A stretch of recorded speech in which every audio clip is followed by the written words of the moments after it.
When I was 14, I got my first horse. When I was 14, I got my first horse. His name was Shadow, a pitch black horse, just a bit taller than a pony, rough-coated, no pedigree papers, and completely untrained.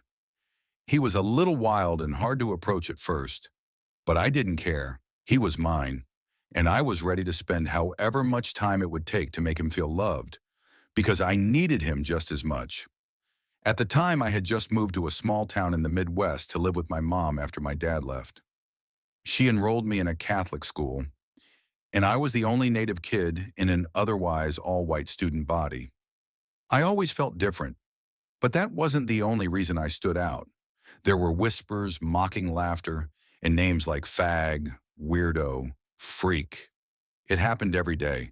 Some teachers even told me that if I didn't act so strange, maybe I wouldn't get picked on. At home, my mom didn't say it outright, but I could feel the disappointment in her voice, in her silence. The way I walked, talked, dressed. Everything about me seemed to be a letdown to her. The only time I truly looked forward to was in the afternoons, when I'd go to the barn and be with Shadow, grooming him, teaching him, spending hours just being with him. We bonded so closely that after just a few months, we entered our first show. Shadow moved with confidence and poise, and we walked out with a shiny blue ribbon in front of all the people who thought we were nobodies. But the feeling didn't last. As the new school year started, the bullying got worse. I felt like I was being pushed further and further outside of everything. One day I finally gathered the courage to come out to my mother, and her reaction was exactly what I feared: cold silence, that heavy look of disapproval. It followed me through every room in the house. I started to believe that maybe I didn't belong anywhere, that maybe I never would. One Saturday morning, I found myself staring into the bathroom cabinet, looking at a bottle of tranquilizers my mom had just refilled. And a thought came: if I disappeared, would anyone even care? But I didn't do it. I closed the cabinet, walked out the door, and went to see Shadow.